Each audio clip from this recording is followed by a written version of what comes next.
Hello, ഇന്ന് ഉച്ചക്കത്തെ ചെറിയ വിശേഷം കാണിക്കാമെന്ന് വെച്ചിട്ടാണ്. അപ്പോൾ മീൻ വാങ്ങിനി പുയ്യാപ്പിളയാന്ന് കിട്ടീനി. അപ്പോൾ അത് മുറിക്കാൻ വേണ്ടിയിട്ട് വെള്ളത്തിലെല്ലാം ഇട്ട് വെച്ചിട്ട് അതിലത് അങ്ങനെ മുറിച്ച് എല്ലാ അരവ് വരക്കി വെച്ച് വറക്കാമെന്ന് വിചാരിച്ചിട്ടാണ് കേട്ടോ. അത് വറക്കാമെന്ന് വിചാരിച്ചിട്ടാണ്. അപ്പോൾ വറക്കാൻ അടുപ്പത്താക്കി. ഇപ്പോൾ വലിയ പുയ്യാപ്പിള തന്നെയാണ്. പിന്നെ അങ്ങനെ അത് വറുത്തു. പിന്നെ അവിയൽ കറിയാന്ന് വെച്ചിന്. അവിയൽ എന്ന് പറഞ്ഞാൽ പിന്നെ എല്ലാ കഷ്ണമൊന്നും ഉണ്ടായിട്ടില്ല. അപ്പോൾ ഇല്ല കഷ്ണത്തോണ്ടൊരു തട്ടിക്കൂട്ടൊരു അവിയൽ. പക്ഷെ നല്ല രസം ഉണ്ടായിന് കേട്ടോ. പാട് കഷ്ണമൊന്നും ഇല്ലെങ്കിലും പിന്നെ നല്ല ടേസ്റ്റ് ഉണ്ടായിന്. അപ്പോൾ ഇന്ന് ഉച്ചക്കത്തെ ചോറിന് കറി അവിയലും മീൻ വറുത്തതുമാണ്. അങ്ങനെ മീൻ വറുത്ത പുയ്യാപ്പിള നല്ല രസമല്ലേ വറുത്താലോ അതേ കറി വെച്ചാലോ അതേ കേട്ടോ, നല്ല ടേസ്റ്റാണ്.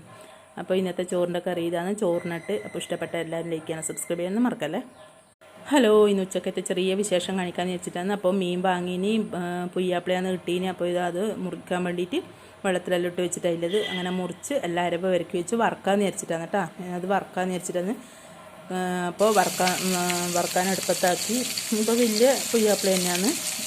പിന്നെ അങ്ങനെ അത് വറുത്തു. പിന്നെ അവിയൽ കറിയാന്ന് വെച്ചിന്. അവിയൽ എന്ന് പറഞ്ഞാൽ പിന്നെ എല്ലാ കഷ്ണമൊന്നും ഉണ്ടായിട്ടില്ല. അപ്പോൾ ഇല്ല കഷ്ണത്തോണ്ടൊരു തട്ടിക്കൂട്ടൊരു അവിയൽ. പക്ഷെ നല്ല രസം ഉണ്ടായിന് കേട്ടോ. പാട് കഷ്ണമൊന്നും ഇല്ലെങ്കിലും പിന്നെ നല്ല ടേസ്റ്റ് ഉണ്ടായിന്. അപ്പോൾ ഇന്ന് ഉച്ചക്കത്തെ ചോറിന് കറി അവിയലും മീൻ വറുത്തതുമാണ്. അങ്ങനെ മീൻ വറുത്ത പുയ്യാപ്പിള നല്ല രസമല്ലേ വറുത്താലോ അതേ കറി വെച്ചാലോ അതേ കേട്ടോ, നല്ല ടേസ്റ്റാണ്. അപ്പോൾ ഇന്നത്തെ ചോറിൻ്റെ കറി ഇതാണ്. ചോറിനിട്ട് അപ്പോൾ ഇഷ്ടപ്പെട്ട എല്ലാവരും ലൈക്ക് ചെയ്യാനും സബ്സ്ക്രൈബ് ചെയ്യാനും മറക്കല്ലേ.